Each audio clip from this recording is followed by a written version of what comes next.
Dictation start होगा 5 second बाद। Start. महोदय, जाति धर्म के आधार पर मनुष्य में भेदभाव न करते हुए मानव मात्र की मूल आवश्यकताएं वायु, जल, छाया, भोजन की पूर्ति के लिए परस्पर सहयोग करना भी मानवता का धर्म ही है।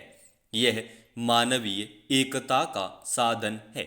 विवेक पर आधारित एक सत्य को स्वीकार करना मनुष्य की प्रवृत्ति है। संपूर्ण विश्व में मुक्त व्यापार तथा स्वतंत्र आवागमन वर्तमान में प्रचलित विषमताओं को कम करने का एक सशक्त माध्यम हो सकता है। सज्जन लोगों की निष्क्रियता से दुष्टता का जन्म होता है।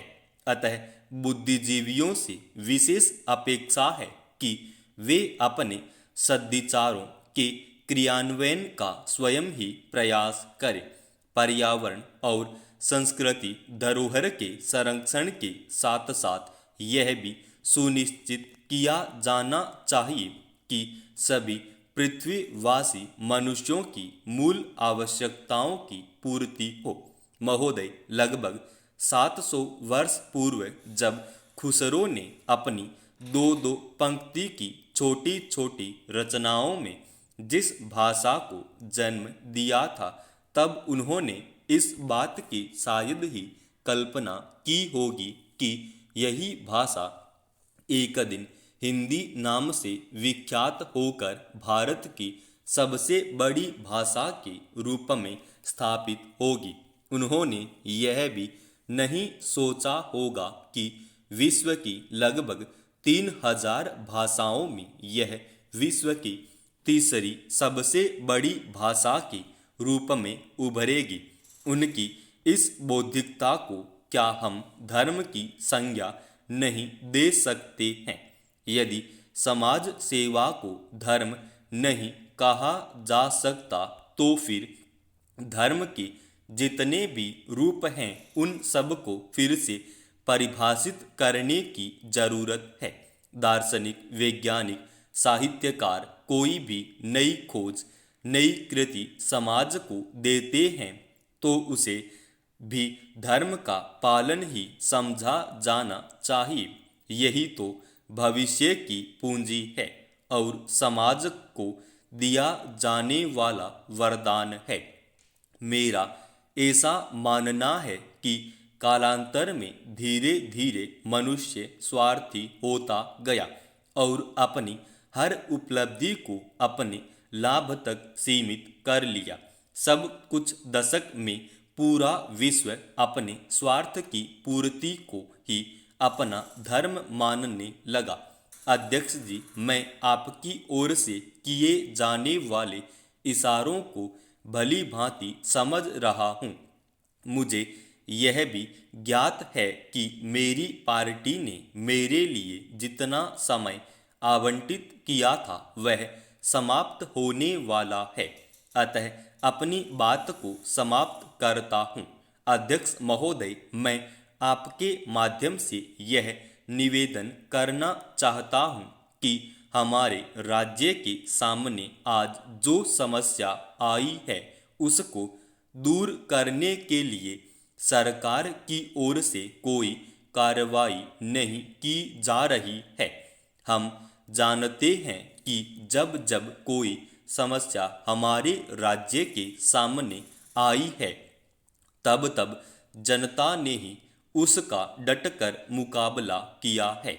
चाहे वह समस्या सूखे की हो, चाहे वह समस्या बाढ़ की हो, चाहे वह समस्या महामारी की हो। पिछले साल जब मुंबई में बाढ़ की स्थिति बन गई थी, लोग परेशान थे। तब राज्य के मुख्यमंत्री के साथ साथ कई मंत्रियों ने पूरे राज्य का दौरा किया था और पिछले सत्र में एक प्रश्न के उत्तर में कहा था कि आवश्यक रिपोर्ट अगले सत्र में सदन की पटल पर रख दी जाएगी। क्या माननीय मंत्री महोदय यह बताने का कष्ट करेंगे कि वह रिपोर्ट अभी तक सदन के पटल पर क्यों नहीं रखी गई है। क्या यह सच नहीं है कि मुंबई शहर में बाढ़ और राज्य के कई जिलों में सूखे की से काफ़ी नुकसान हुआ है, और क्या यह नुकसान करोड़ों रुपए का नहीं है। यदि यह सच है तो सरकार को चाहिए कि वह स्थिति को स्पष्ट करे। जनता शीघ्र यह जानना चाहती है कि इस नुकसान की भरपाई सरकार किस तरह करने जा रही है। मेरा यह मानना है कि हमारे राज्य के लोगों पर करों की जो स्थिति है वह ऐसी नहीं है कि वे एक और कर को सहन कर सके। इसलिए मैं सरकार से मांग करता हूं कि वह राज्य के जिन जिलों में सूखे की स्थिति है उससे निपटने के लिए किसी अन्य साधन से रकम जुटाए। महोदय, आज हम इस विशेष सत्र के दौरान एक साथ कई मुद्दों पर चर्चा करने के लिए एकत्र हुए हैं। एक और मसला गंभीर रूप धारण करती जा रही है। दुर्भाग्य से इसका संबंध भी मुंबई शहर से ही है।